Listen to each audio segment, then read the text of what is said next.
Numbers on the shopping list, numbers on the clock.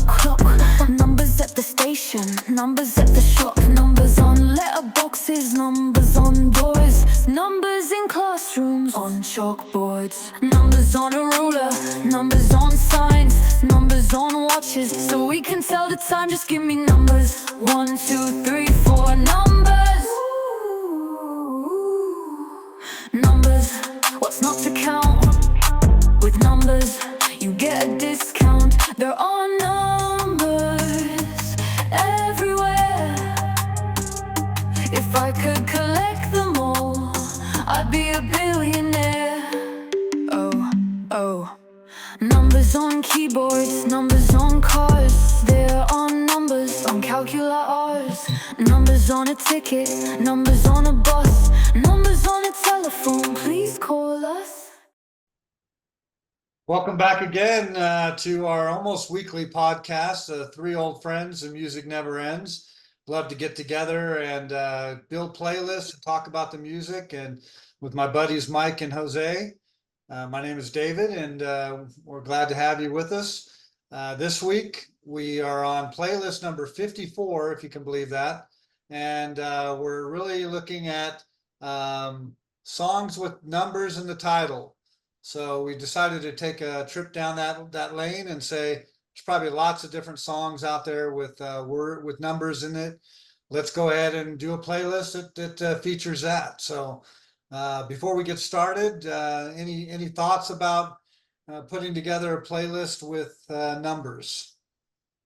No, it's always fun when you get a topic like this and then you start doing the digging and realize, like all the other topics, there's thousands of songs with the numbers in them. And then you kind of narrow it down and find your own. But I always love these kind of things, looking for them. And this list, like all our lists, is, a wide variety, little punk, little country, little, and that's what I enjoy the most, the variety. Yeah, I did too. I didn't take as much time looking for songs on this one. But like you said, Jose, there are so many. I might have made some different choices if I had taken some time, had more to pick from. My only regret is I didn't include Revolution 9 by the Beatles. That's not a regret. Number 9. Well, I had the opportunity to kick it off, and as you said, a lot of times we take an opportunity to just start looking through our playlist, our songs.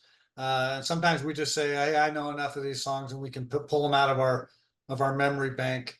On this one, I think 4 out of the 5 songs were ones that I've known for years and decided just to put them on at this time. And then there was one that we'll get to later that I discovered while I was searching for songs with numbers in the title.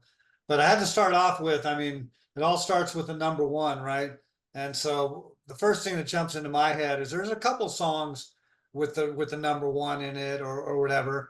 But for me, the classic Three Dog Night song, One Is the Loneliest Number, just felt right to kick off the playlist with that song, not jumping around to other numbers yet. And so I started out with that one. It's probably the most one of the more recognizable songs on the playlist if you go back to the classic rock of the 70s. But it started with that one. I like how it's not only in the title, but they even, as they start singing, he says, 1 is the loneliest number, and then he goes, 2 is the loneliest number, since it's the loneliest number since the number 1, and get into some of that as well in there. So anyway, always thought it was a pretty cool song. It's been covered a couple times as well, but the original Three Dog Night version still carries the weight on it. So what'd you guys think? Yeah, Three Dog Night has been probably a part of my life since I known, because one of the few things that my dad played back in the early 70s on the radio that you heard was Three Dog Night. I didn't even think he owned a couple of albums. So of course, Three Dog Night's always been a part of my life, and One is one of those. And then I don't know if people realize how huge, I'm sure they do, how huge Three Dog Night really was. Back from 70 to 75, you couldn't, they had songs, 4 or 5 songs. And so One was one of them. And it's a great message because it people can relate to it in a lot of different ways. So, I enjoyed it. And of course, never forget Dave. We got to see him. So there you go. I've never got to see him. I do remember this song from my childhood, this version of it. And yeah, if you ever grab a greatest hits mix sometime, you'd be amazed the number of songs that they had as hits that you've heard so many times. And the thing I like about them is one of the things is they would take songs written or recorded by other people first and make them their own. Like Mama Told Me Not to Come by was originally a Randy Newman song. I think Hoyt Axton wrote whatever the Jeremiah Joy of the World. But yeah, it just and it's like I heard this stuff so much. I think for a while I was kind of tired of this song. Okay, I'm sorry to correct you, Dave, but it actually is a Harry Nilsson song. He did it first, and he wrote it. And they I didn't know that. So that's yeah. I had heard they covered. When I was looking at it, though, I saw some other covers of the song, but I didn't know that Harry Nilsson had originally wrote it. That's cool. Yeah, and well, and once you think about it, like some of those lyrics, they kind of sound Nilsson-ish, but he didn't. He put out it came out, it was quiet, and it wasn't until these guys made it a hit. That's again like the Randy Newman, "Mama Told Me Not to Come." He's like, I saw a video. Was it? I don't know. It was maybe that Rolling Stone magazine 25-year special, whatever. It's like, I wrote that song, but they just take a little thing and folk amp up the one little hook thing, and they make all this money off of it. So he was kind of grousing about that. But it's a great song. Amy Mann also did a version of it that was in Magnolia, I think. It was definitely on that movie. It was definitely on one of her solo albums, but it's a well-written song. I like it a lot. And I think we will have some more Three Dog Night before we're done with all of this. There's too many good songs. So I went on to somebody that I've played on these before, Lucinda Williams. And this isn't necessarily my favorite of her songs, but it's called Too Cool to Be Forgotten, but spelled out kind of, or done kind of the way Prince did songs, with like a number instead of a number 2 for two and a 4 for forgotten. I always thought it was a cool song, particularly that part about Junebug versus Hurricane, just going against insurmountable odds, full bore going into it. Couple of the lyrics I don't really understand, like there's a part about a guy on a bridge and, talking about jumping in the water and stuff. I'm not sure how that fits into the theme, but it's a good one. I think it's on Car Wheels on a Gravel Road, which is another song I put on the title song for that. But yeah, so I was thinking 1, 2, and I guess if we hadn't used 3 of a perfect pair, that could have maybe been next, but yeah. Well, you turned us on to a few Lucinda Williams songs over the past few playlists, and it does fit the title. I mean, of the theme of the title of in the title, it has too cool to be forgotten, but they don't talk about numbers in the song at all. I don't think it's just it kind of reminded me a little bit of that other song you turned us on to. Was it Crescent City or something like that? Was that one of the songs? That was Spencer. He put that song on. Oh, he had put that. Okay, but it was kind of like, it was a kind of similar one where she's talking about a bar in a small city and doing all that kind of stuff. Had a similar vibe to it, and so yeah, I'm not. Anytime you put on Lucinda Williams now, I get excited. Other than the fact that they mentioned no numbers in the song, but it did mean it was the title of the song, so I liked it. He does say 2, and it's the number in the title. I'm just saying. Oh, whatever. Whoa! Sorry. I love it. I should have gone with a song with 3 in it, I guess. 2, 1, 2. Okay, I wasn't paying attention. See, no rules. Now the No. Williams song, I think I've reached the next level of now I'm actually looking for her CDs in the thing. So eventually I'll have to buy some, but yeah, it's pretty amazing that that's kind of caught my attention. I think I like her voice, I like her songs, I like kind of the story she spins, you know, you can kind of relate to it. And so, and just a plug for Half Price if you don't do it, because Mike, you have 4 in your town, and but Dave has 0. It's 20% off this week, so there you go. 20% off at the store. That's dangerous to me, a person who buys books and Blu-ray, everything. Anyway, there you go. They should pay me.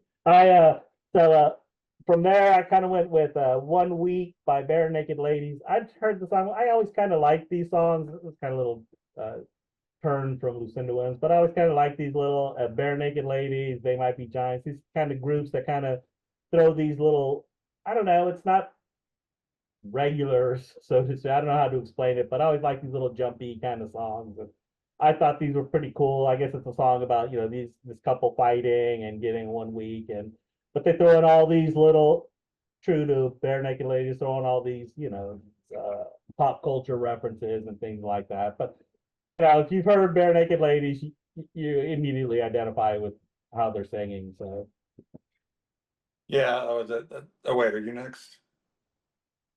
No, am I next? Anyway, whatever. Yeah, Kurosawa and I'm forgetting what else, but there's all kinds of just sudden. Oh, Hitchcock's. Well, there's Frenzy by Vertigo, in Vertigo. Yeah. So anyway, Leanne yeah, Rhymes. yeah, well, yeah. Those are just fun songs to have. Fun lyrics. Yeah, and it's kind of like he's trying to do a little rap there in there, which is interesting. But yeah, it's one that got a lot of airplay, but I always liked it. We summoned up the memory of Spencer a little bit ago. I mentioned him. He had, I think, this record, and when he and I worked in a restaurant kitchen together, he played it. So I got to know a lot of their stuff. But this is probably my favorite. Not much more. I've never been tackled and gotten rug burns on my knees like the character in the song, but I can somewhat relate to some of it. Yeah, good song.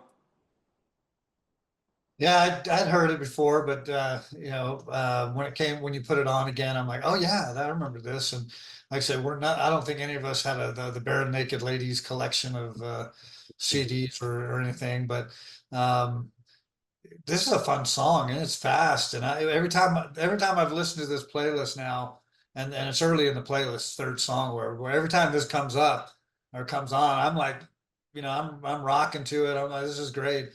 Can't quite catch up to the lyrics, but that's the fun of it. You know, if you really break it down and start listening to it enough times, you're gonna know that he says, like Harrison Ford, I'm getting frantic, like Sting, I'm tantric, like Snickers guaranteed to satisfy. Like, you know, I mean, he's just rich rolling off the tongue. And like Mike said, it's rap-esque for sure. I mean, it's moving fast, and if you're not listening fast, then you're falling behind, you know.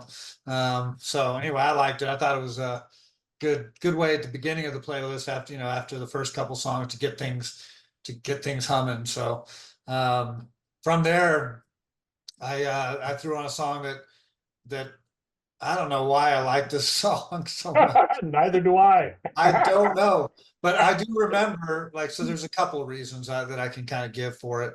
The first one is that my kids all went to like these church dances that they would go to, and I don't know why, but this was a staple at these church dances.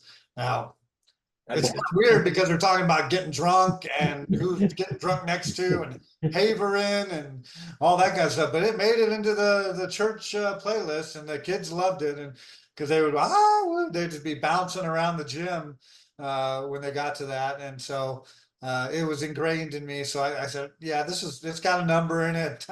It's kind of an upbeat song following the Bare Naked. Not quite, but at least it's upbeat. I'll throw this one on. The other thing is I do remember when they first came out and everyone looked at these guys, they're up here in the or up here in the corner over here. You know, they're like, these guys are the Proclaimers. These are, and I remember them on Letterman and on SNL and other things at that time. They were doing the night show circuit when they were getting known, and this was one of the songs they were playing all the time. So anyway, it's a fun song. It's a fun song for me to listen to and sing to. So thought I'd throw it on. Yeah. Okay. I admit it's not my favorite song. That's having said that, I don't mind listening to it nowadays. But and I do remember the explosion of it when it first came out, because it was different from, it was an MTV thing, sort of thing, where I was like, what's this? Where's this coming from? Who is it? What's this song? But then of course, you know, biases quickly step in and you're like, what is this? This is crap. And so you don't give it enough attention. And so I probably never did. But when it comes on when it comes on now, I'm like, oh, okay. I get the appeal. You know, I understand it. Is it my favorite on the playlist? No, but I understand it. And I you know, you get it. Well, first thing I want to say is I'm really trying to that beat of the song, that like dun dun dun. I'm trying to picture some kids, a bunch of kids trying to dance to that. They were. Are they just stomping? I mean, That's when they get to that da da da da da da. They're just like freaking out. I don't know. well, your words, Jose, maybe ease things a little bit for. Okay, so I don't want there to be any bad blood, but I really despise this song. I don't know. I had not now. It's like for years and years. I don't know what it is about it, and I know I'm like in a minority. At one time I heard them in. I heard it playing, like I was working in a newsroom, and I made that comment, like I really don't like this song.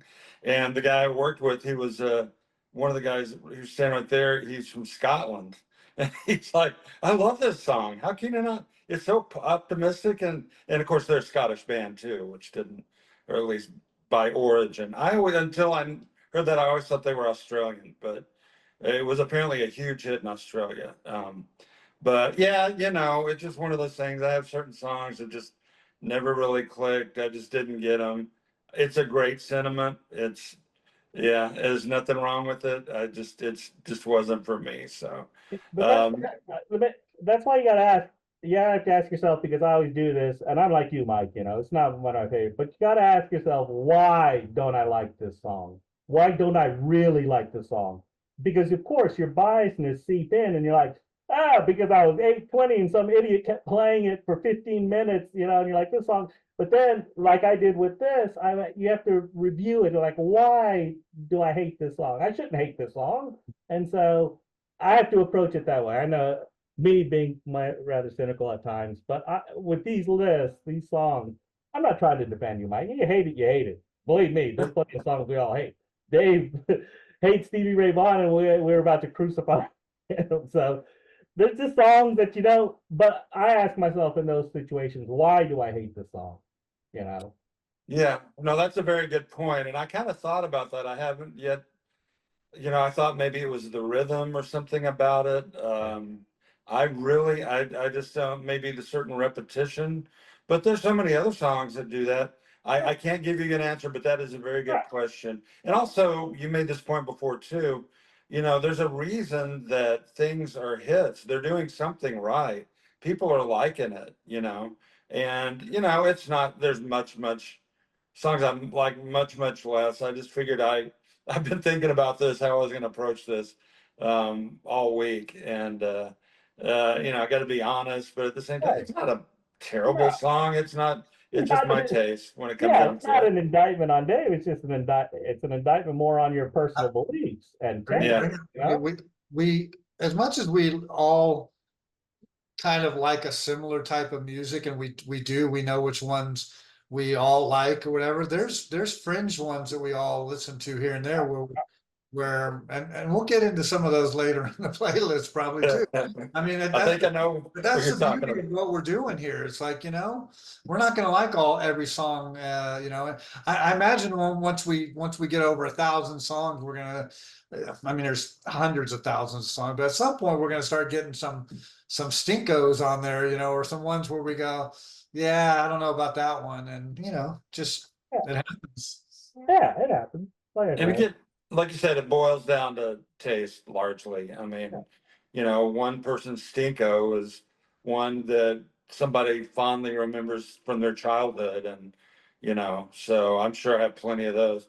We were talking off camera about the Partridge Family, and I think I love you, and I may be the only one of the three who said I that they. love that. I love that stuff, man. Yeah. Oh, okay. Well, I boldly announced that I kind of like that song. But there's a time and place for everything. Maybe that's what at some point we're gonna have a playlist where we just go, look, guys, just go with your most weird, eclectic Oh yeah. things that only you would like, kind of stuff, and throw it out there. I may have already done that on this playlist, but we'll get to that later. Although I'll stand by that song and we'll get to that. Nah, we'll get. I like the rest of the songs. Okay, where are we at? Oh yeah, so back to the list. So I was next. Sorry I about did that. Elvis Costello at 13 Steps. Is it Lead Down? Yeah, 13 Steps Lead Down, which actually is one of the last with the Attractions. Not his original band, because his first band that he did his first record with was basically Huey Lewis and the News. Besides Huey Lewis, there's a band called Clover, and for whatever reason, his label stuck him with them before he. But anyway, his big where he became known early on was his band The Attractions, and there's basically bad blood between him and one of the members, and so they did this. They came back and kind of did some of this record, and then they did one more part of that after that, and they were done. But it's so the song 13 Steps Lead Down. So, and this may come up again. It's like the difference between listening to music back when it came out, older stuff, and then when you have the internet and you can look up lyrics, it's like your interpretation of what that song is about. And I really don't know what this song is about. I think the main reason. If you knew what this song was about, I would say that you're crazy, because there's no way anyone would know what this song is about when you read the lyrics. It's like, what? I guess Elvis does. I thought it was basically he was telling somebody to go to hell. Take those 13 steps down. I've read stuff online getting this together, and somebody mentioned, well, he actually said it was kind of, among other things, a swipe at 12-step recovery programs. But I looked through the lyrics and I'm not seeing that at all. There's some like jingle of a dog collar stuff in there. And then if you are talking about 12-step programs, there is an unofficial 13th step, which is not spoken of favorably, which is basically when a more established person hooks up with a newbie in the program, which is frowned upon by, preying on people's weaknesses. And yeah, people will say that derisively when they see a couple of people, getting together. Anyway, but I think I like it. I liked it because of the sound, honestly. When it came out, I got the record, Brutal Youth, which has some good songs on it. I just to mention, I don't know if it may have been produced by Nick Lowe, because I know he produced a number of Elvis's albums, but he also played bass on several tracks. Not this one, the one that Elvis ended up not getting along with anymore was the bass player with the Attractions. But anyway, yeah, I just like it, just rocking. I saw him. I guess you could you call it punk rock? I don't know, but it's just really driving. And when I saw him in concert after this album came out, they did a extended version of this song, which I would say at least half of it was just that last part where he's just, just jamming and whatever they're doing. So yeah, not much more I can say about that. Yeah, I like the chorus, yeah, because it's just like it gets in your head, and it's classic Elvis kind of stuff. So it's like, when you get that 13 steps lead down, it's the same kind of thing. And I get into that part, but then the verses are just like, I don't know what he's talking about. And so it's like, it doesn't make any sense, but it's like it says, when nobody knows, she puts on secret clothes and lies in the meadow with her hands tied behind her back. I don't know what that means, but anyway, yeah, I tried looking through the lyrics and couldn't make any sense of what the song was about. But like you said, it's a good song, and I especially like the chorus because it's got a catchy thing to it, and it fits the thing, 13 steps, and it's got a number in it and everything like that. But yeah, couldn't figure out what the song was about. Mike, when did this song come out? 94, I think. He had Okay, so he put out a few records kind of during when that did period. and I don't want to belabor this point, but when did the I'm gonna be 500 miles? When did that come out? Was that 80s, 80s, 90s? Early 90s, I wasn't thought it? it was 90s too. And here's my point about this. Hate the Proclaimers. I don't want to think Elvis Costello comes out with that punk movement as well. But Proclaimers, you don't like. Elvis Costello, you love that sound, right? It's a taste thing, right? Yeah. I'm not saying that they're the same, and believe me, I think Elvis Costello has a lot more talent than the Proclaimers do. I'm just throwing that out. But I'm just saying that that's when we were talking about this, and I could, and I think I did. I am guilty of like, oh, Elvis Costello, he has that sound. This punk. I'm not into that. My fault. I'm not into that, so I'm gonna kind of forego it. See, that's again why I go back to. Let me listen and let me find why I don't like things. So anyway, and I love the song, Mike. Believe me, love Elvis Costello. He's on that next level of like, if I find a CD of his, it's probably gonna come home. So yeah, I just thought that was kind of interesting because they do have that kind of similar sound, and they went well together. Actually, the songs I thought they kind of went well together. So Yeah, I can see that now. Those are all right, good points, and I can totally hear that now. right. I mean, them going well together. Oh yeah. So you mean that the Proclaimers are as good as Elvis? I mean, the sound, the beat, I guess. The Where's beat. Elvis Costello from? He's English, but I think he has some Irish heritage. His birth name was Declan McManus. Right. Yeah. So interesting. And I thought the songs went well together. So that's why I was just making a point. Anyway, and okay, so yes, I know what the song is about. I apologize if it's kind of a downer, and especially now. So we can talk about the song. I don't know how deep you want to go, but it's the Decemberist 12-17-12. And if you don't know the history of the song, it's about he wrote the song after the Sandy Hook incident and about these kids. And Obama was on us doing a speech, and he wrote a song after the speech came out. So it's a beautiful song, obviously, and it's more of a sentiment that his wife is about to have a child, and they're bringing this child into this world. And of course, you can glean from the lyrics that why do we have why is this a wonderful world? We have a terrible world. So you can interpret it any way you want. But of course, I don't want to, unless you really want to debate that, but we don't have to. School shootings are school shootings, and they happen, and it's unfortunate. But I didn't realize putting the song on that it was going to be so close to one that just happened, which is both unfortunate and sad. So anyway, I don't want to bring us down, but I think it's a great song. No, I don't begrudge you going there. And yeah, it's very timely this week. And it would be hard in my case to bring me down. I mean, what happened this week is, only two people died, only two kids died, but it's just like again and again and again. And so this was about something when it happened, it was just so unbelievable.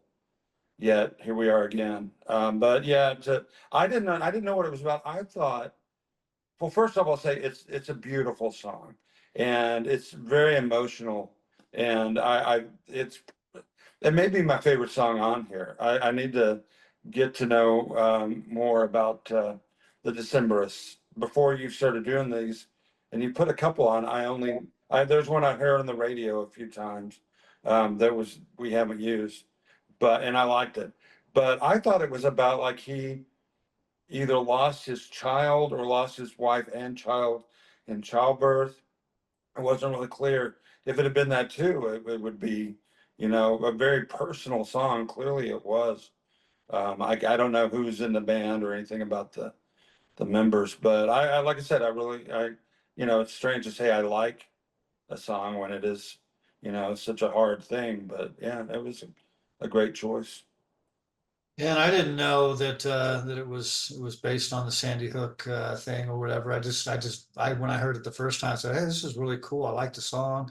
I liked the lyrics, the song of it. I especially the the harmonica, that came in, and as I was listening to it, and I listened to it a few times. I'm like, man, this is really really good. And then I was trying to figure out a song to go after it, and behind the scenes, you won't know this, people, but I picked a different song. I was going to put on Seven Bridges Road by the Eagles, which is a cool a cappella song, and and it's really cool. It's got the number seven in it. But as I was listening to songs at that same time, I said, "Hey, let's go with this one." And then I came across a Bruce Springsteen song called Johnny 99, and because it had the harmonica in it, again, not that we always have to link to exactly sounding like the song before it or whatever, but I thought, all right, that's a cool harmonica song by the Decemberists.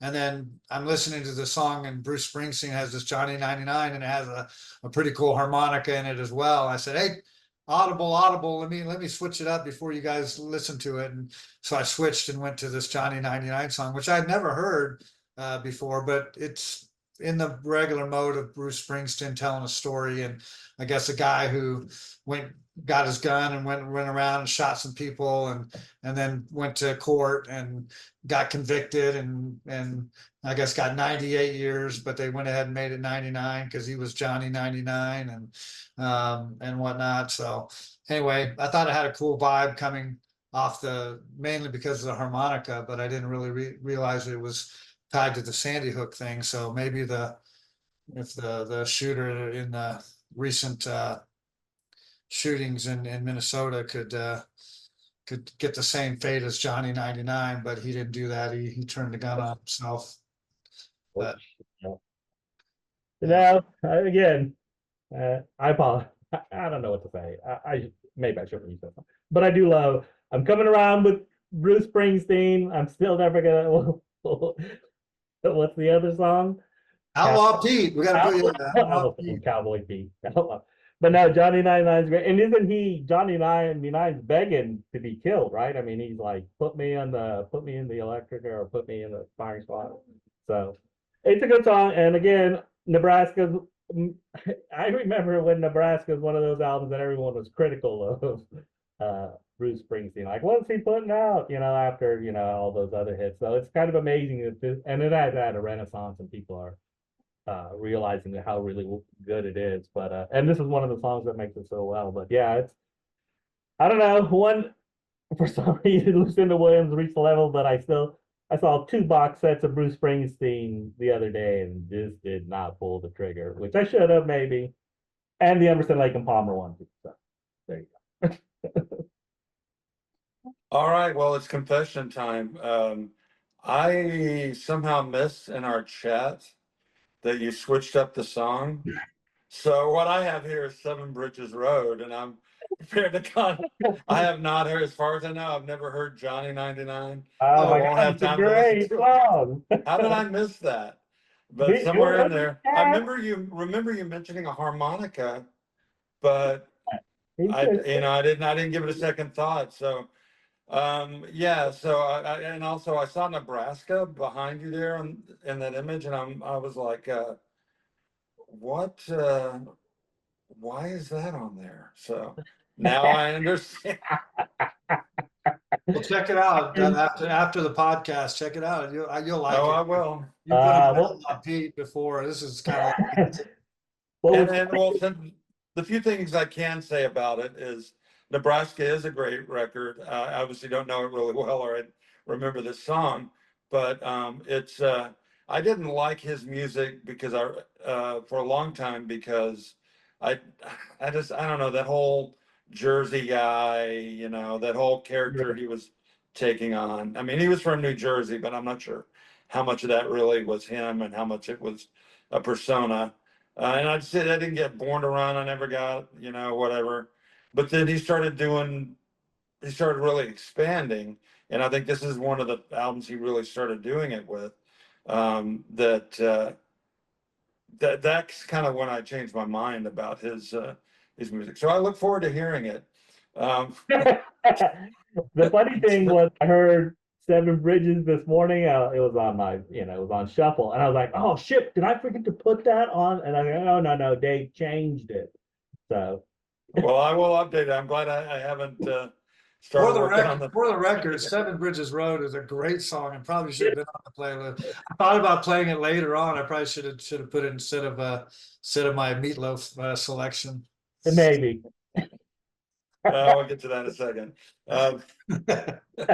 Okay, so I'm going to go and talk a little bit about Seven Bridges Road. It may be on here again. The only thing I really had to, I had never heard. I liked the Eagles music back then, especially. I had a lot of, I'd heard probably every studio album except maybe their first one, a lot, and I didn't have the live album. I remember hearing some of it on the radio, but I didn't have that live album. And I think that's where I don't know if they ever did a studio version, but they definitely had this. And so when I heard it, it's a very fuzzy memory, but I was with one or both of you guys. It may have been Who owned the album? see, here's the thing. I think it was George, because George did not you own were that. talking about this No. one time we went to visit him, or you were saying you guys, but I know I was there at one point at his dorm at UT, and I No. remember listening to this at the door. So maybe we brought some records. We must have, because That was the first time I'd heard that I'll song, never remember and I that. remember being like, "Wow, this is great! What album is this off originally?" I think I thought, here's the worst part. I thought you owned it.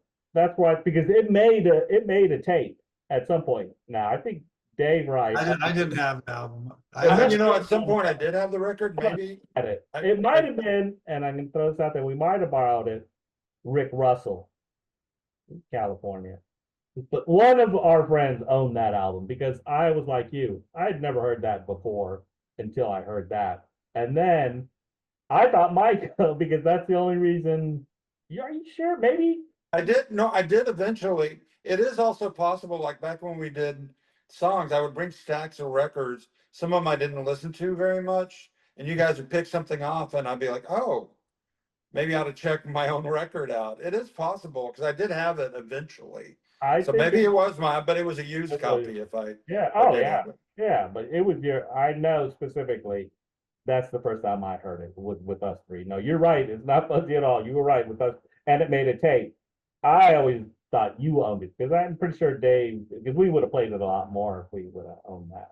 Well, then maybe I'm remembering. I know there was this experience at George's dorm, and you referenced it, and I remember, and I'll just basically, I remember it being one of the worst hangovers I've ever had, during that time period. But I really thought we heard it there, but it was when we made a tape. I don't know if that tape exists anywhere, but It's Yeah, about. I want to block some of those memories from, was it the Ark that they lived at? Well, they lived at two different places. The Yeah. Ark, the Ark, And then they lived at the house. I want to forget that chapter. We only went we only went a two or three times right at the Ark. It was cramped in there. That's why I'm thinking, did they even have music in that bad boy? I forgot about the Ark because I knew it from other places too. But I believe that's where it was. Well, I don't remember. Well, let's face it, we never made a tape at the Ark. We were Okay. usually up there for obviously partying and for hanging out or playing softball or playing intramurals with them. And you might have happened to be there that one time. I Yeah. went down once because, and I think you were down there. Richland had a baseball game, and I was got to stay there in NBC, I had a seat there, but I think you were there at that point.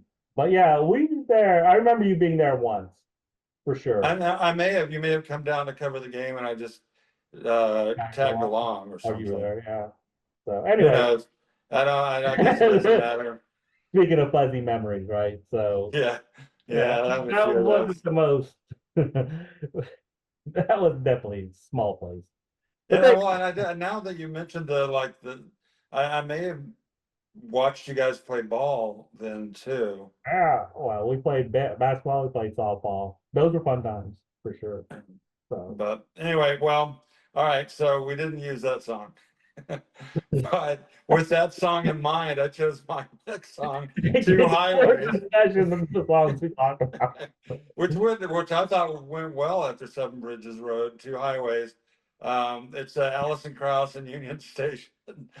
And, you know, maybe, I don't know, younger people, whatever, know Alison Krauss more from her, recordings with, Robert Plant, but she was and has been doing a lot of other stuff well before that. A lot of bluegrass with this band Union Station.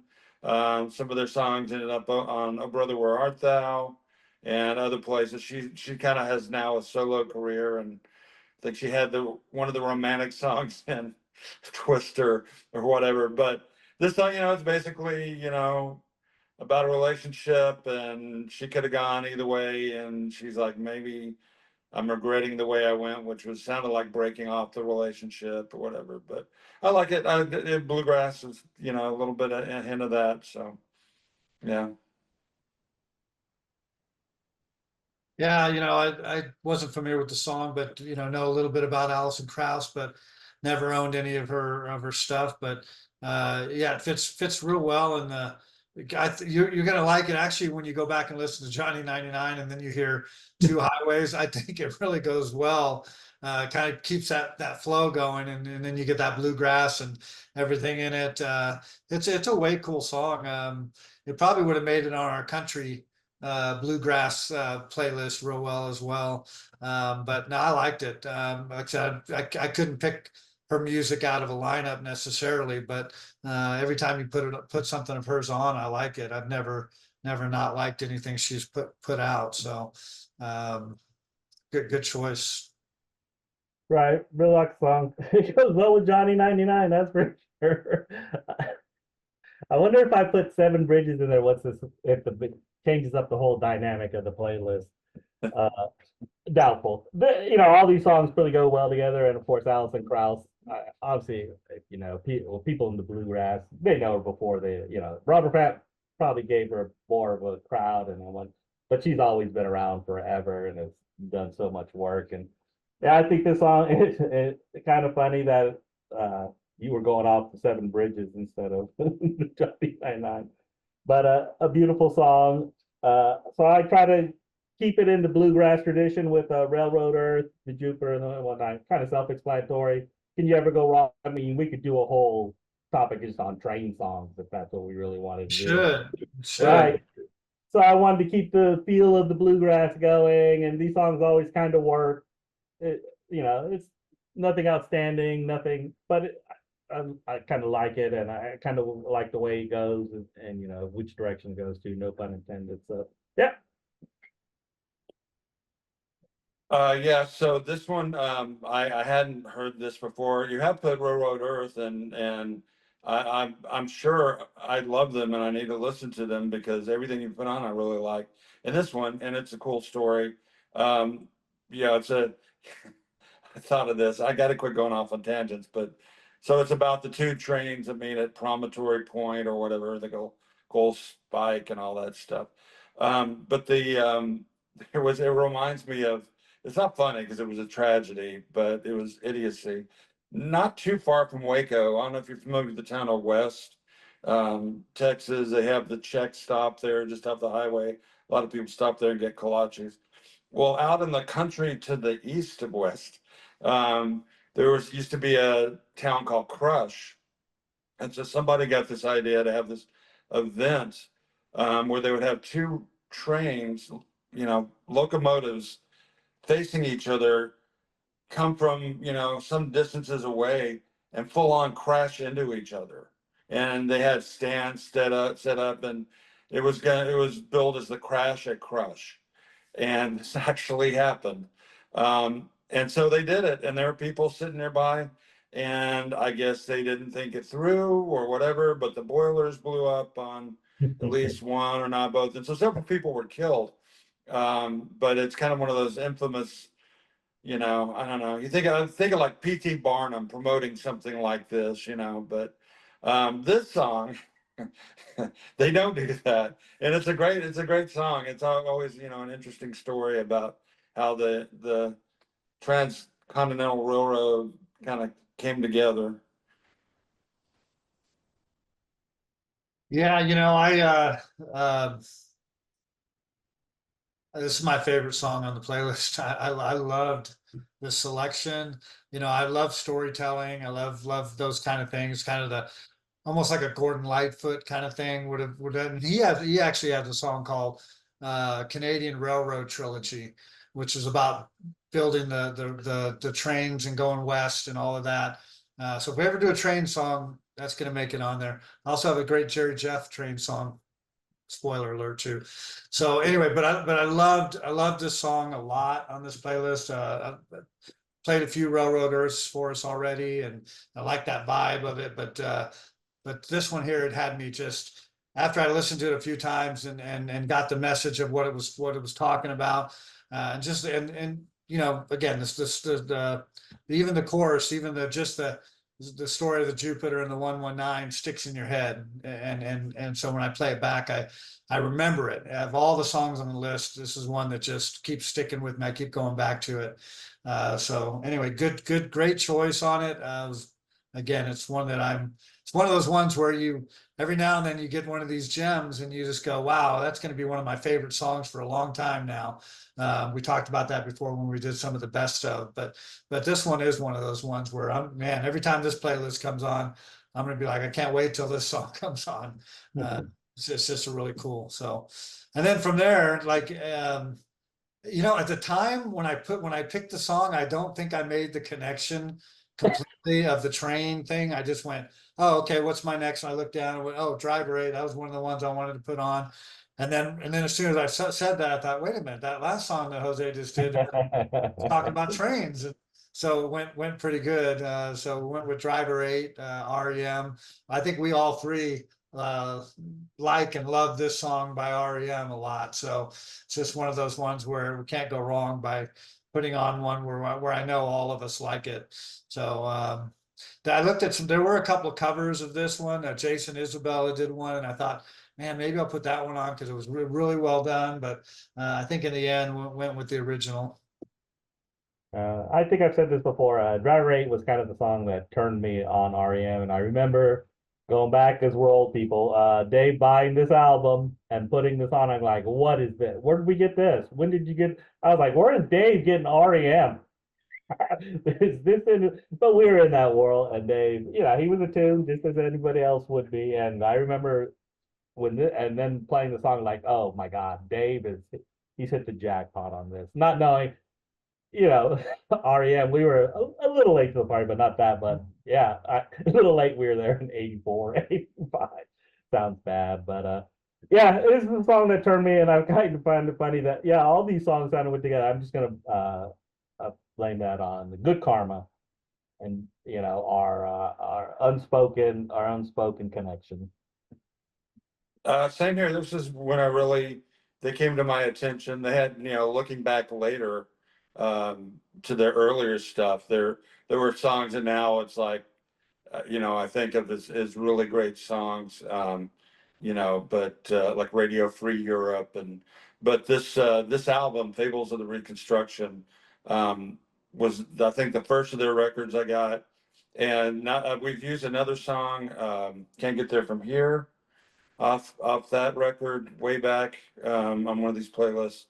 And back in the old days, we made a tape playlist. I haven't seen that tape. I'm not sure if but Feeling Gravity's Pull, which has kind of got this weird, eerie kind of thing to it.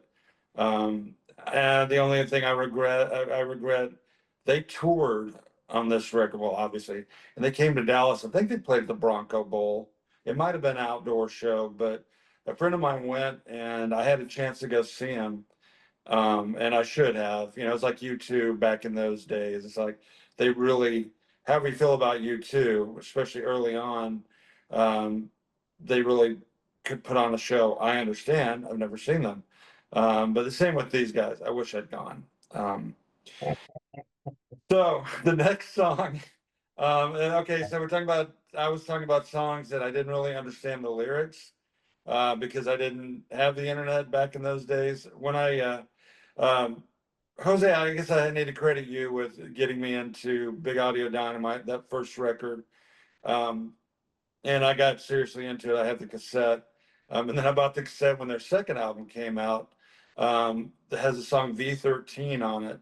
And the first 3 or 4 songs in that, I used to just like, I didn't listen to much of it for a long time, but just those first 2 or 3 songs. And this was this the first one? I just remember the first time I heard it was on the radio.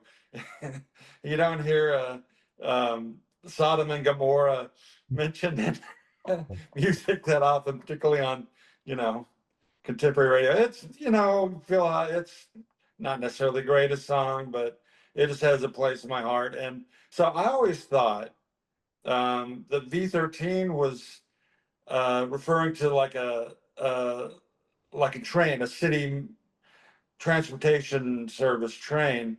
And because I thought he was saying, whoever the guy is, rides on V13, he actually says rides or rides V13. He says rights, like, and I looked it up and I still don't understand a lot of the lyrics, but apparently that's a reference to a street gang in England. And so the guy's tagging something with, and the song seems to be about like down and out people and drug use and kind of on the streets and stuff. And there's more to it than that, but yeah, this is the second Big Audio Dynamite. I like a lot of this stuff, so we'll probably have more. Yeah. Well, you know, I had said before I didn't own the album, and really my exposure was through either you or Jose, and but you know, I had heard the album. I heard a few tracks off it. I think we had the what was the other one that you just put on recently? The Bad. Yeah, 1985. 1985 one. And so I knew that song. And then this is the other one where, for whatever reason, that just kind of stuck in my head. Mainly the hook on it, you know, Sodom and Gomorrah, let the DJ play. I remember that part of it. The rest of it, not as much or whatever. But it's kind of an interesting song. Like you said, I'm not sure there's too many songs that mention Sodom and Gomorrah. But as soon as you said that, I thought we're trying to remember, there was an Elton John song called Tower of Babel. And in that, Taupin writes a lyric called Sodom meet Gomorrah, Cain meet Abel in that song. So just a little interesting tidbit about that. But yeah, you know, again, not a big bad fan, but this song is kind of quirky and cool, and hadn't heard it in a long time. And so it did kind of change the tempo and change the playlist a little bit at that point. It was like, okay, now we're going to go this direction, which is fine. We do that all the time. We zig and zag around. So about all I can say about it. Yeah. I am obviously I'm a big Audio Dynamite fan. I love those guys. I think it's great. And this, I think what happens is, of course, their first album is just, I think, is a masterpiece. You know, I think every song on there is really good. And I think that's kind of what suffers from their second album. This one is kind of like, we used all our tricks on the first album, but here's some leftovers, maybe. No, I'm not saying these are leftovers in any way, but you can feel the same vibe around it. And it really is a great song, and it could easily have fit on the first album. What I think. So I thought as I listen to it more, I feel but it doesn't have the same kind of energy as the first album, so to speak. But that's more me than them, I'm sure. You know, it's like, well, it's the same stuff. You know, it's music, but I think the first one is so big to me that it's hard to kind of replicate that, and that's on me. But I do love it. I love Big Audio Dynamite. I love Mick Jones. So of course, I think the natural progression was kind of the opposite, and it kind of went with it was the Clash, which Mick Jones was a part of, the Magnificent Seven. Now let me say this. I hate this studio version, and yet we have to play it because this is what they put on Sandinista, and Sandinista is just an overblown, overproduced album.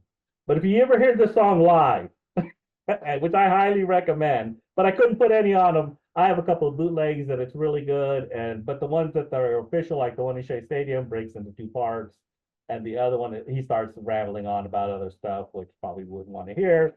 So, but I love the song. I love the sentiment. Obviously, you can tell they saw Fab Five Freddy and Grandmaster Flash, and because most people are like, "Oh, the Clash, punk, right?" And you're like, "No, they're all sorts of music," and they were influenced by the rap, the early rap, and this was a part of it. So they, of course, because you can tell what's the other song by Blondie, right?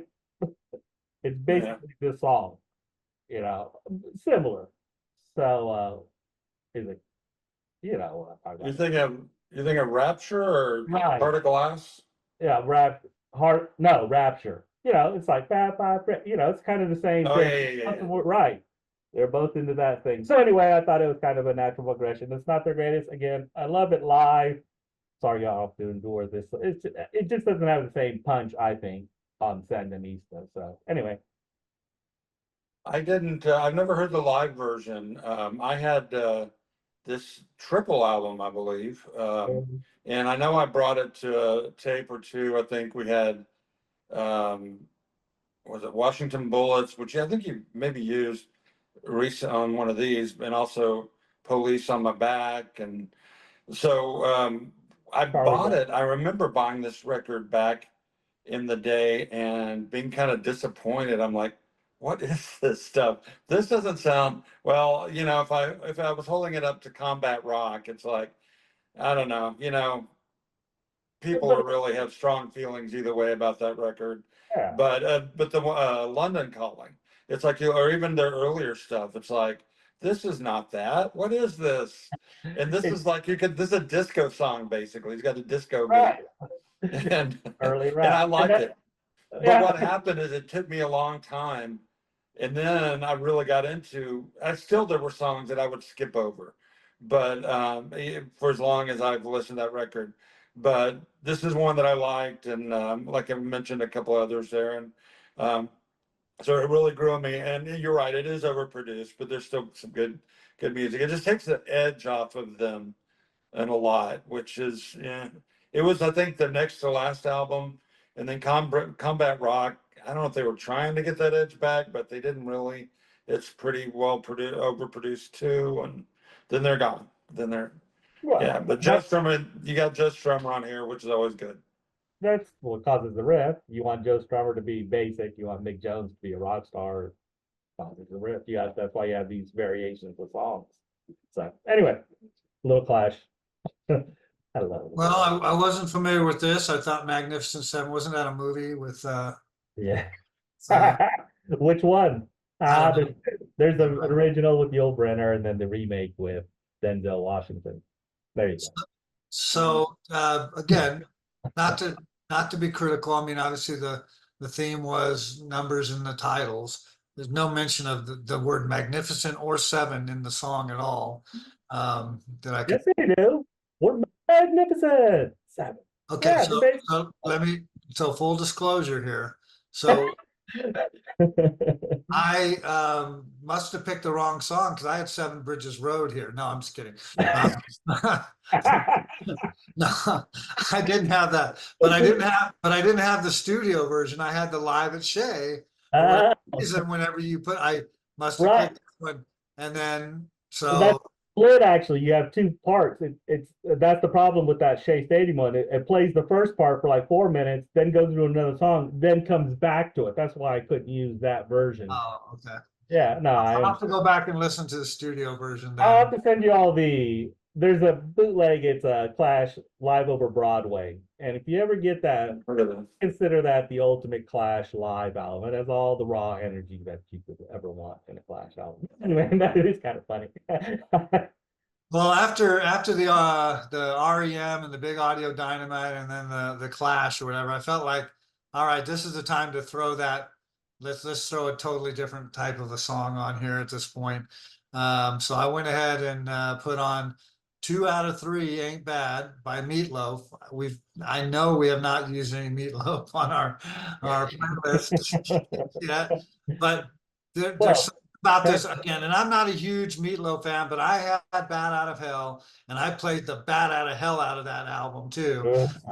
And so this was a song that back in the day, I mean, I loved it. I, I like the sappy love songs. I love to sing, and so this is one where, I thought it was a great ballad. I mean, Meatloaf, and I can't remember the name of the guy, Steinberg or Steinem or some guy that wrote a lot of the songs for him.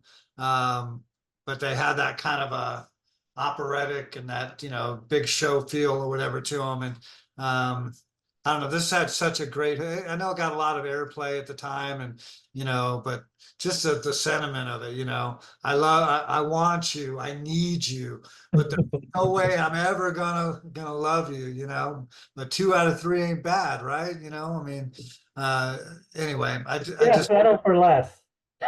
yeah. I mean, I'm not saying I agree with the theme of the song. I'm just saying I thought it was brilliant writing the way they wrote the Giving song. you a hard time. I know. And like, yeah, I'm gonna kick you right out of my bed. And I love this other lady a long time ago, but she did the same thing to me. And I'm gonna do the same thing to you. And so I don't know, it works on a lot of levels for me. But it is kind of sappy. You gotta kind of have to be. It is a big stuff. And I will tell you, there's another song I'm waiting to do a Meatloaf song on when the playlist is right. Please, Paradise in the Old Days. Settle down. Okay. It's a wonder that one didn't make it to our baseball playlist. Right, I know. Oh, Paradise by that's the one I'm talking about. Okay, so let's kind of be honest here. These last 3 songs. Sometimes we don't have it going together. Sometimes we just all go in different directions. Like, wait, what? All right, what? I'm not playing it. Anyway, with having said that, which is hilarious to me. Having said that, 2 out of 3. Okay, I say I try to look at songs and what's good about them or what's bad about them. When I was in the 8th grade, sure. 2 out of 3 ain't bad. Meatloaf. So it's there, and believe me, it's an iconic song. As much as I don't hate it. I don't really hate any song, and getting the guy, it made $1 bajillion for this guy. So, but it's a nice love song. It fits right in there. It's never gonna make any of my playlist. But yeah, and Meatloaf. What's for dinner? Right? That's from Rocky Horror Picture Show. If you've ever seen Rocky Horror Picture Show, what's for dinner? Meatloaf. So I think he might have been in Carney. I know he was in a couple other movies. yeah, he's been in a couple. He also was a big fantasy guy. He'd play like 25 fantasy teams at a time. Oh, wow. He was like a nut job. He'd go like, I play 25 football fantasy leagues. What was his real name? I can't remember. Oh, I can't remember. But he passed away a few years ago, right? Yeah. Yeah. So, I think he was another one of those that ended up on reality shows after he kind of had some troubles. I may be wrong on that, but He might have- the dude could sweat on stage, that's for sure. yeah. One big I'm specifically thinking of the video sweaty for piece of Meatloaf, yeah. Marvin Lee Aday. Born in Dallas. Take that. there you go. And just coincidentally, I had meatloaf for dinner last night. So There you go. I really did. I haven't had it in months, and we had it. Actually, it was leftovers. We had meatloaf for a few days now. Always better when it's leftover. I love meatloaf, and I like meatloaf. I mean, if I had to pick one of the songs, I never really got into Paradise. I know a lot of people. I get it. It's just whatever. It's not a bad song. But this one, and I think the only thing I had, if I ever had anything against this, is it was just on the radio so much. And it would be on like, not only the rock stations I'd listen to, but it'd be on like the top 40 stations that my mom or mother-in-law would listen to. So it was out there a lot. I'm not sure how comforting his words are to her. It sounds like he's trying to Hey, say, right. hey, but 2 out of 3 in bed, but I'm still screwing you over. So I don't know. It's an iconic song, definitely. And I had no idea what to follow it with. And the thing Jose was saying a Oh. minute ago, I will take. Obviously. Hold on. You guys will get your chance. You get your chance. Let me at least have first whack at it. So, and yeah, it's like the last 3 songs. I really took it. Well, I'm not going to say, when I say I took it off the rails, I'm not stepping back on my support of my song, but mine was 50/50 by Frank Zappa and the Mothers off Overnight Sensation, which I kind of think of as a pair with Apostrophe. A lot of classic Zappa on there. And okay, so this song, you go from this smooth, well, I had nothing to follow that Meatloaf song. I mean, I didn't have many songs left. And I kind of threw this one on my list of things I was looking at as kind of like, who knows? But I had nothing that would have gone well after it. And so I'm like, what do I do? What do I do? I have talked before about that not always, sometimes I almost feel like I try to fit in too much and maybe don't do some songs I'd like to in the name of kind of keeping it smooth, So I didn't do that here. This song is 50/50. It's off Overnight Sensation. It starts out very clearly with a guy screaming, not singing so much. I forget his name. Let's see, I have it here. People mistake it for, in part, being Frank Zappa because he does the screaming part, but then he does the deeper, I figure the odds be 50. But that's not Zappa, even though his name is Ken Vassie. Yeah. And he also sang on Montana, which I'm surprised. I thought that was Zappa, and I'm the Slime, which I also thought was Zappa.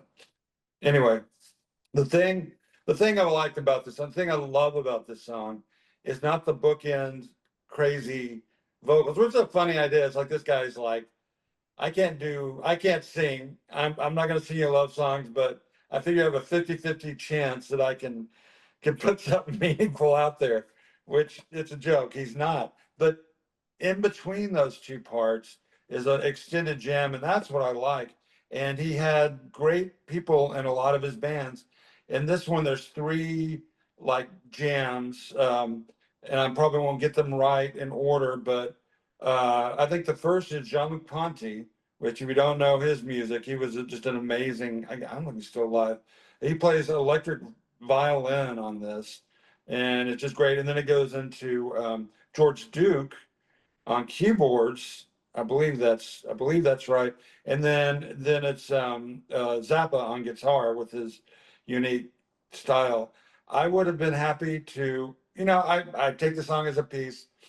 I would be happy if a song version existed, just that, an instrumental with that stuff. But no, it's part of a very eclectic record, and it had absolutely nothing to do with anything that came before it on this record, on this tape, playlist, whatever. Well, we've talked about how different Frank Zappa is, and you can't put him in a box with any type of genre or whatever, because he's so unique and different.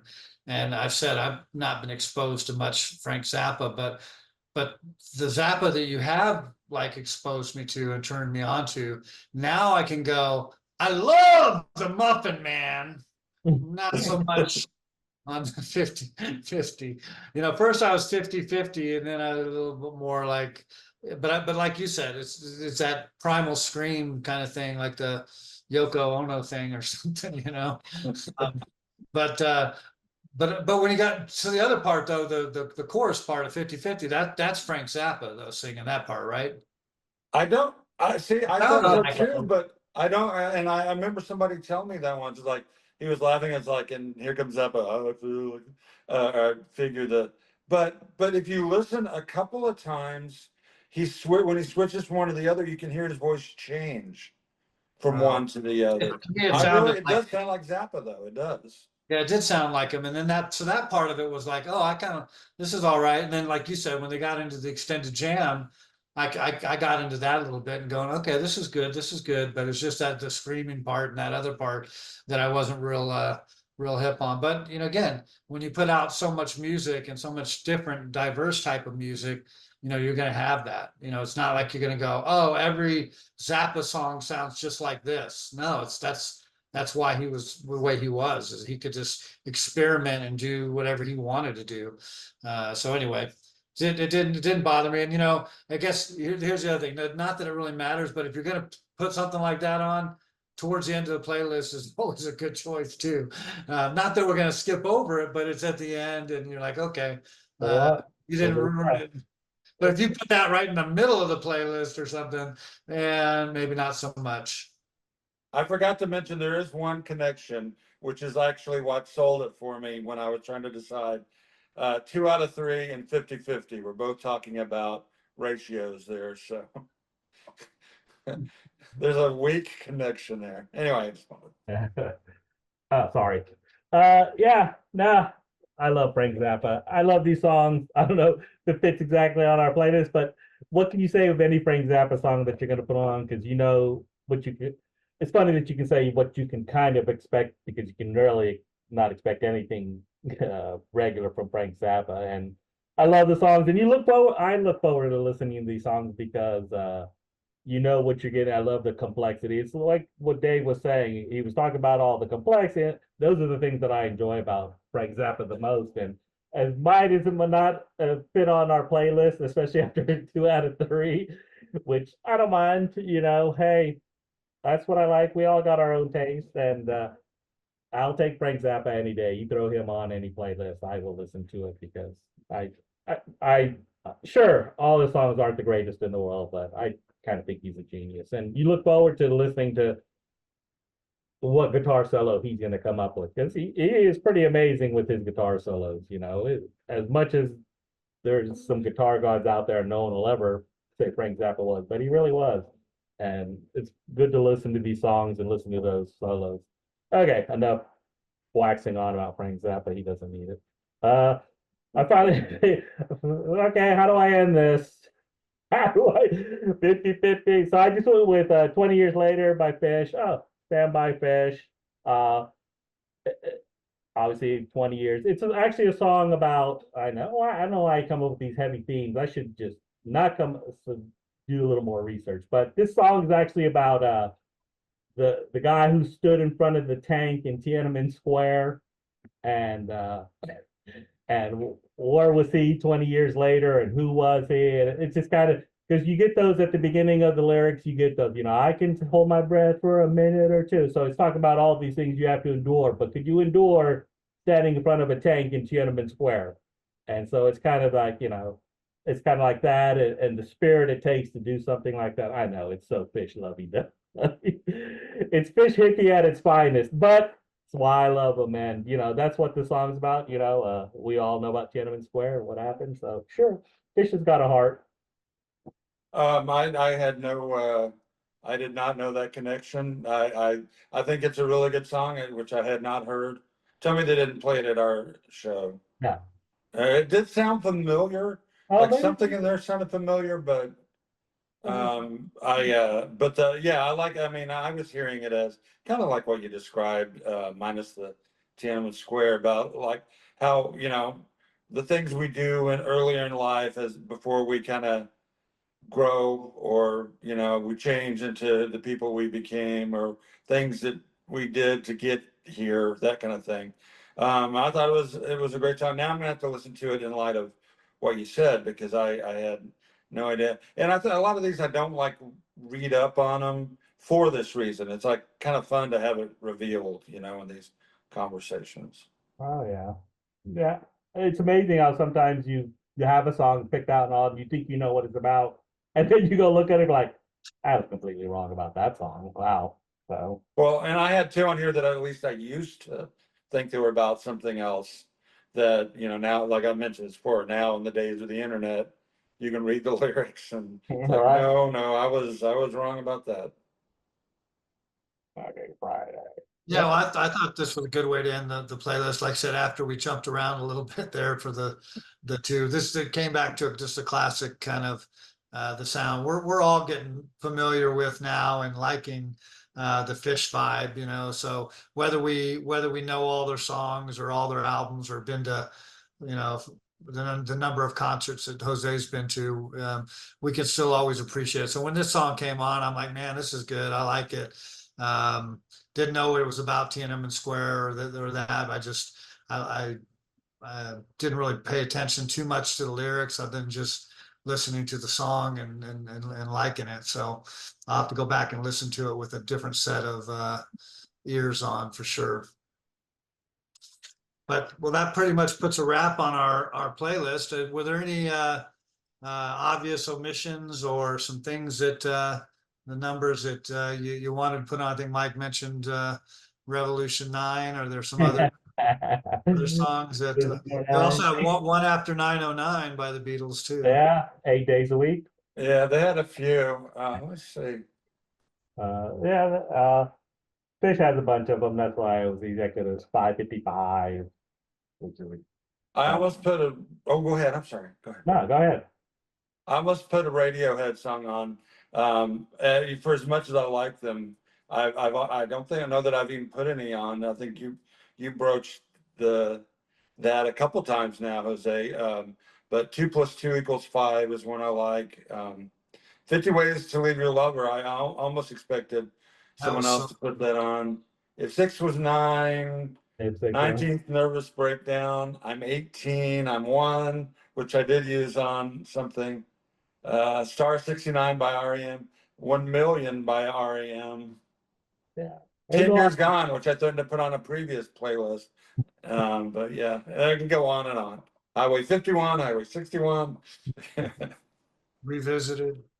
Uh, There was a Yeah. couple like 25 or 624 Chicago. I thought of that one. There's a bunch of, we could have probably just done a playlist with the number one. right. There were so many of that on there. I spared you some of these, but One Tin Soldier, it was one that Billy Jack. yeah, One Brown Mouse by Jethro Tull. Oh, there you go. I know that one. So yeah, anyway, it was good going down going down the number line and doing that. That's a Fish song. Backwards down the number line, which Fish fans don't like. Well, I hope everyone enjoyed it. We enjoy putting these things together for you. If you like it, what do they say? The kids say, if you like it, subscribe, right? If you don't, then don't, or whatever. We don't care. But it's all about the music. So if you don't want to listen to us three guys, old guys, talking about the music, at least go check out the playlist and listen to the music. That's what I say. So any last thoughts? No, just thought it was great. I think, I don't know if it'll ever crack the top 10 of our playlist because we have 54 now. So it's funny how you kind of start ranking. Okay, where does this fit in the 54? Will I be listening to this as much? Because sometimes when I get into the song, I'll start scrolling down all our playlists. Like, okay, which one will I want to listen to as I drive, somewhere? So I don't know if this will be cracking the top 10, but I like a lot of songs on here for sure. And nothing I can add. I have a hard time ranking them because of the themes, it's like the theme, more or less, we do a great job with the theme. And so comparing numbers to women, or I can't think of another playlist off the top of my head right now, Halloween to winter, I don't know. Anyway, but Well, yeah. you go back and play one more than the others? No, not really. Okay. I just whatever I'm in the mood for, I'll look at my playlist and I'll just go, oh, here's one I haven't heard in a Right. while. Yeah. With that one on. Just the other day, I was listening to the Irish music. I mean, like, so. I listen And to actually, I Metallica. have been listening to that first one, the women's songs Oh, quite a yeah. bit. And partially because it's older, and so, I haven't been listening to it as much as the newer stuff. A lot of good songs on there.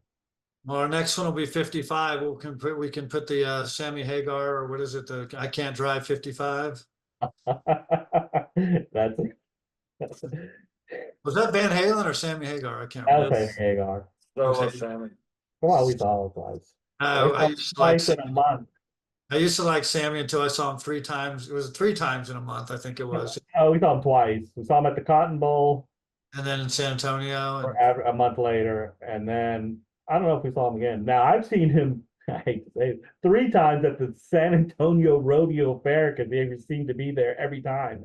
And the first couple of times he didn't play I Can't Drive 55. You're like, dude, that's your like hit or something. Didn't play it the first couple of times, but played it the last time I saw him. So Oh, wait a minute, who? Okay, because I think I saw him at the Cotton Bowl. Who else played that day? Ted Nugent. That was a Ted- triumph. That was Triumph. And Yeah. Maybe That I was did. the infamous Sticks. I didn't go to that one. Ted So I Nugent saw him was there. somewhere else, but I saw him. Yeah, that's the infamous Sticks. Where it was, and Triumph and Sammy Hagar and Ted Nugent came out for an encore at the end, right before Sticks came on.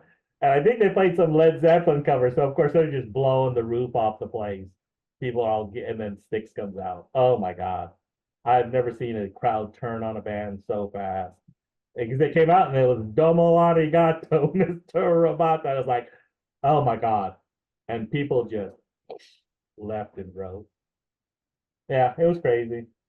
I guess I was at one of those Texas jams.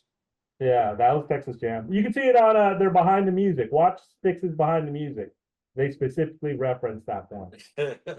I saw a Texas It was jam such a that turning. had. Oh, go ahead. No, it was such a turning point that in Styx's career too. They realized we've made a mistake, and of course that caused the friction between Dennis and John. So I think it was Yeah. Uriah Heep, Ted Nugent, Sammy Hagar, Styx, and Triumph. I think That's right. those 5. Right. I saw a Texas jam. It wasn't my favorite. My favorite, I think the Eagles headlined, and there were a bunch of great bands before them. But the one I saw, the Journey headlined, and Santana opened for Journey. I went to see Santana, and I was like, "This isn't right." One of the guys in Journey came from Santana, and like everybody's here to see Journey. And sure enough, Santana comes out early, and all these people are getting up to go get beer or whatever they got. It was like, sit down and watch the show. I was ready to leave during Journey, but Yeah, I saw Rush, Ozzy.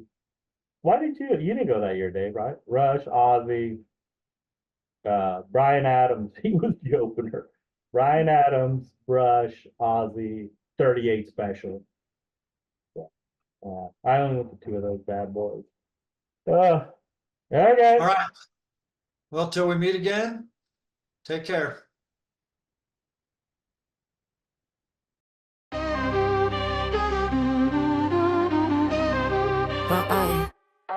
Numbers on the shopping list, numbers on the clock. Numbers at the station, numbers at the shop. Numbers on letterboxes, numbers on doors. Numbers in classrooms, on chalkboards. Numbers on a ruler, numbers on signs. Numbers on watches, so we can tell the time. Just give me numbers, 1, 2, 3, 4 numbers.